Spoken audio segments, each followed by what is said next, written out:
गरुड़ जी को।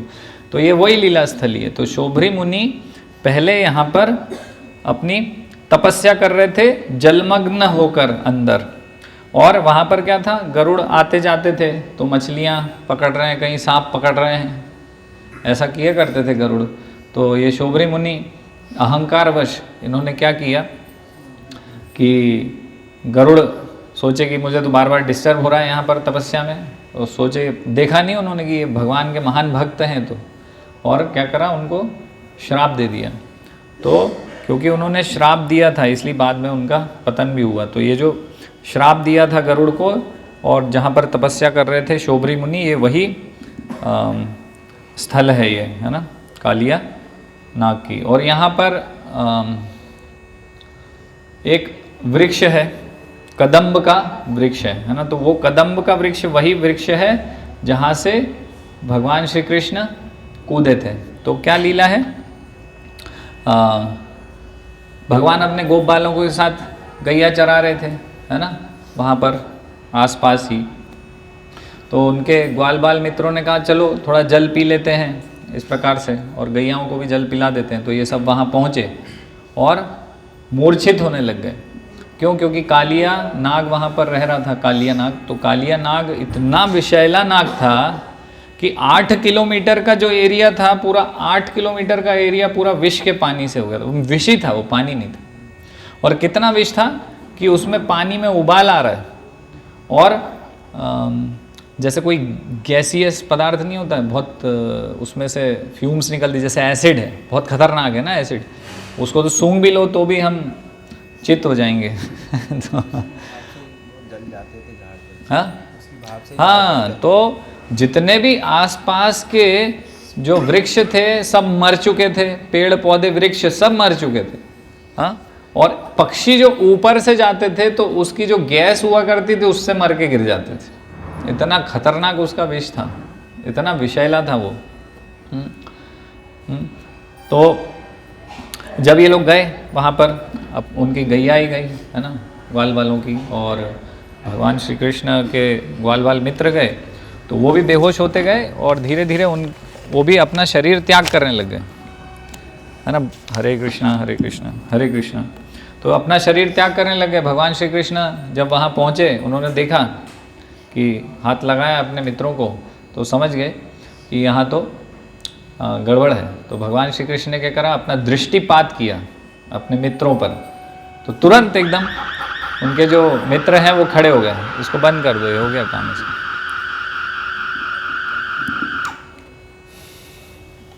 तो तुरंत ही जो उनके ग्वाल बाल मित्र हैं वो उठकर खड़े हो गए वहाँ पर, है ना। तो जीवित हो गए, वो मृत थे जीवित हो गए भगवान के दृष्टिपात से। जैसे हम देखते हैं ना कि हम ये जो जगत में जीवन आया है कैसे आया है ना। तो जीव कैसे आते हैं, जब महाविष्णु अपना दृष्टिपात करते हैं, उस दृष्टिपात में वो जीव आते हैं, है ना। और उसी की वजह से फिर आगे विस्तार होकर दुर्गा जी और शिव जी के माध्यम से फिर ये जीवन आता है ना। और जो क्षीरोदक्षाय विष्णु है परमात्मा, जब वो आते हैं तो ये भगवान के दृष्टि से जीवन मिल जाता है, नहीं। तो इसी प्रकार से भगवान ने जब दृष्टिपात किया अपने ग्वाल मित्रों पर, तो वापस से पुनर्जीवित हो गए सभी। और फिर भगवान ने देखा कि यहाँ तो कालिया नाग का विष है और कालिया नाग रह रहे हैं, है ना। तो वो लीला करने के लिए फिर क्या हुआ, वृक्ष था जो एक कदम्ब का वृक्ष था, है ना। तो केवल एक ही वृक्ष उस क्षेत्र में जीवित था उस समय, वो हरा भरा था पूरा, वो नहीं मरा था वृक्ष, वो कदम्ब का वृक्ष था। और वो इसलिए नहीं मरा था क्योंकि गरुड़ जी ने उस पर अमृत के कुछ बूंदें डाल दी थी। तो अमृत पान की वजह से वो जो कदम्ब का वृक्ष है वो मृत नहीं हुआ था, एकमात्र वो जीवित था। तो उसी वृक्ष पर डाल पर भगवान श्री कृष्ण चढ़ गए और अंदर कूद गए पानी में। तो कालिया नाग ने उसको चैलेंज के रूप में लिया। हाँ, फिर वो भगवान से उसकी जो वार्तालाप हुई, फिर भगवान ने फिर उसको उसके सर पर चढ़कर नृत्य किया और उसको वापस, मतलब वो बिल्कुल एकदम मृत अवस्था, मृत होने के पहले जैसे हो जाते हैं एकदम, तो वैसे उसकी अवस्था हो गई थी। फिर जो नाग पत्नियाँ आईं, तो नाग पत्नियों ने भगवान से स्तुति करके प्रार्थना करके भगवान को मनाया, और फिर उनकी स्तुति से, प्रार्थना से भगवान श्री कृष्ण प्रसन्न हुए। तो हम देखेंगे कि वो जो वृक्ष है कदम्ब का अभी भी यहाँ पर है वो वृक्ष, और उसकी टहनी जहाँ से भगवान श्री कृष्ण कूदे थे तो हम दर्शन करेंगे उसके। और फिर जो नाग कन्याएँ एकत्रित हुई थी वो पूरा वहाँ पर बना हुआ है। नाग कन्याएँ प्रार्थना कर रही हैं भगवान श्री कृष्ण से, फिर भगवान श्री कृष्ण ने उसको छोड़ दिया था, है ना, कालिया नाग को। फिर वो भगवान को शरणागत हो गया था कालिया नाग। तो ये उसके पीछे की कथा है, ये लीला स्थली है वहाँ पर। तो ये देखेंगे हम कालिया देह जहाँ पर ये सब लीला हुई। और पीछे प्रबोधानंद सरस्वती जो कि गोपाल भट्ट रघुनाथ भट्ट गोस्वामी, रघुनाथ भट्ट गोस्वामी के भाई थे, सन्यासी थे, पहले मायावादी सन्यासी थे, फिर चैतन्य महाप्रभु से मिले थे। फिर काफ़ी सारे श्लोक हैं नहीं वो जो बोलते हैं चैतन्य महाप्रभु को सरेंडर हो जाओ, वो श्लोक तो अभी मुझे याद नहीं है, याद है क्या, है ना। तो वो सब बहुत फेमस श्लोक हैं वो जो प्रबोधानंद सरस्वती बता रहे हैं कि आप बहुत बुद्धिमान होंगे लेकिन हे साधु चैतन्य महाप्रभु को, हमारा भाव भी ऐसा होना चाहिए। जब हम प्रचार करने जाते हैं तो आप महान हैं, आप बुद्धिमान हैं, आपको बहुत कुछ आता है, लेकिन हमारा आपसे प्रार्थना है कि चैतन्य चरणे, मतलब चैतन्य महाप्रभु के चरणों को आप शरणागत हो जाइए, उसी में ही सार है ना जीवन का। तो इस प्रकार से उन्होंने एक बहुत फेमस श्लोक है वो बताया था। और फिर कैवल्यम नरकायते त्रिदशपुर आकाश पुष्पायते, नहीं प्रचार में हम उपयोग करते ना। कैवल्यम क्या है, भगवान से एकत्व, भगवान से एक हो जाना कैसा है, कैवल्यम नरकायते, नरक के समान, और त्रिदशपुर आकाश पुष्पायते, कि स्वर्ग को जाना, त्रिदशपुर है ना, त्रिदशपुर यानी क्या है, स्वर्ग। तो स्वर्ग लोक को जाना कैसे, आकाश पुष्पायते, जिस प्रकार से आकाश में पुष्प लगे हों। तो इस प्रकार से उनकी शिक्षाएं हैं और बहुत महान आचार्य हैं। और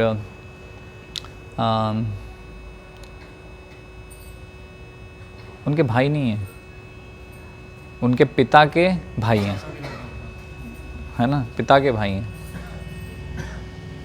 प्रबोधानंद सरस्वती रघुनाथ भट्ट गोस्वामी के चाचा बोलना चाहिए, और उनके गुरु भी थे, उन्होंने उनको दीक्षा भी दिया था पहले। हाँ, ओके। तो उनकी समाधि है, वहाँ जाएंगे, दर्शन करेंगे, उनसे भी कुछ प्रार्थना करेंगे हमारी तीव्र आध्यात्मिक प्रगति के लिए। और फिर आगे हम जाएंगे राधा मदन मोहन टेम्पल, और फिर अद्वैत वट, जैसे हमने बताया कि अद्वैत आचार्य के वो डीटीज़ थे जो कि बाद में सनातन गोस्वामी को मिले चौबे के माध्यम से, चौबे ब्राह्मण के माध्यम से। और फिर हम कल एक और दर्शन हम करने वाले हैं इमली तला का। तो इमली तला शब्द का अर्थ जैसे आप समझ पा रहे हैं, इमली, तो इमली का वृक्ष है वहाँ पर जहाँ पर ये कुछ लीलाएं हुई हैं, तो इमली का वृक्ष है। और वहाँ की लीला इस प्रकार से है कि भगवान श्री कृष्ण और श्रीमती राधा रानी, तो इनका रास लीला चल रहा था शरद पूर्णिमा का। तो रास नृत्य के दौरान क्या हुआ कि श्रीमती राधा रानी रास छोड़कर, रास क्षेत्र छोड़कर चली गई। तो भगवान श्री कृष्ण उनको देख रहे हैं, ढूंढ रहे हैं कहाँ है श्रीमती राधा रानी, और बहुत विरह उनको हो गया है उनसे, सेपरेशन फीलिंग है ना। विरह में वो बहुत ही एकदम विचलित हैं, भगवान श्री कृष्ण रो रहे हैं, हाँ, और याद कर रहे हैं राधा रानी को। तो ये वो लीला स्थली जहाँ पर ये रास छोड़कर राधा रानी चली गई थी, और बहुत ही विरह भाव में भगवान श्री कृष्ण आ गए थे। तो ये वही इमली का पेड़ है, इमली तला, मतलब कि इमली के नीचे ये सब लीला हो रही है। और श्रील प्रभुपाद यहाँ पर रेगुलरली जाया करते थे इमली तला। भक्ति सिद्धांत सरस्वती गोस्वामी महाराज यहाँ पर जाया करते थे, और एक गौड़ी मठ ने इस जगह को बाद में परचेज करके एक गौड़ी मठ बना लिया था, मतलब भक्ति सिद्धांत महाराज के डिसाइपल्स। और उन्होंने राधा रानी ने श्राप दिया था उनको, तो वो उनके पैरों में इमली का वो गड़ गया था, तो उस पर कभी इमली नहीं लगती। हाँ, श्राप भी दिया था। तो क्या श्राप था? उनके पैरों में वो चुभ गया था हाँ, डंठल, तो इमली के पेड़ नहीं होते यहाँ पर कहीं, हाँ है ना? क्यों नहीं होते? क्योंकि वो राधा रानी के फल फल नहीं होते, फल नहीं होते, मतलब वो उनके पैर में वो गड़ गया था, इमली का चिया बोलते हैं उसको, क्या बोलते हैं, वो उसी का डंठल जो रहता है ना, डंठल, हाँ, तो वो गड़ गया था राधा रानी के पैर में, तो उन्होंने श्राप दिया था, तो इसलिए इमली में फल नहीं होते यहाँ पर। ऐसा। तो प्रभुपाद के गुरु भाई थे कृष्णदास बाबा जी महाराज, तो वो क्या किया करते थे, इमली तला का बहुत महत्व है, तो वहाँ जाया करते थे रात में, एकादशी को, हर एकादशी को रात में जाया करते थे। रात में आने की, जैसे कि भाई 8-9 बजे पहुँच गए और जप करना स्टार्ट किया, और सूरज उगने तक वो वहाँ पर जप ही किया करते थे। और चैतन्य महाप्रभु भी वहाँ पर नियमित रूप से जप करने जाया करते थे, जप करते थे, तो चैंटिंग वहाँ पर करते हैं, ऐसे विशेष महत्व है चैंटिंग का, भगवान का नाम लेने का। तो क्या हुआ था कि शरद पूर्णिमा पे ये जो रास नृत्य चल रहा था, तो कृष्ण, क्योंकि राधा रानी चली गई थी, तो कृष्ण के अंदर बहुत ही ज़्यादा विरह की भावना आई, और कृष्ण बहुत परेशान थे, और वापस सोच रहे थे कि कब राधा रानी आए और मैं वापस उनसे मिलूं, इस प्रकार से विचार कर रहे थे। तो बहुत ज़्यादा इंटेंसिटी बढ़ गई थी उनके विरह की। और फिर ये इमली के वृक्ष के नीचे भगवान श्री कृष्ण जाकर बैठे, और फिर कुछ समय बाद, मतलब वो पूरा राधा रानी के विचारों में ही मग्न थे, फिर कुछ समय बाद राधा रानी वहाँ पर वापस आई, फिर भगवान श्री कृष्ण का जो विरह है वो चला गया। और इस बीच में क्या हुआ था कि जब भगवान श्री कृष्ण राधा रानी के विचारों में थे, तो भगवान श्री कृष्ण का रंग कैसा है?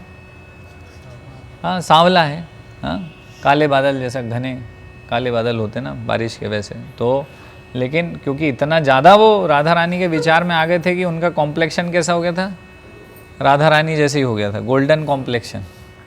और जैसे ही राधा रानी प्रकट हुई तो वापस वो अपने श्याम सुंदर रूप में वापस आ गए थे। तो ये वो इमली के नीचे ये सब लीला हुई थी।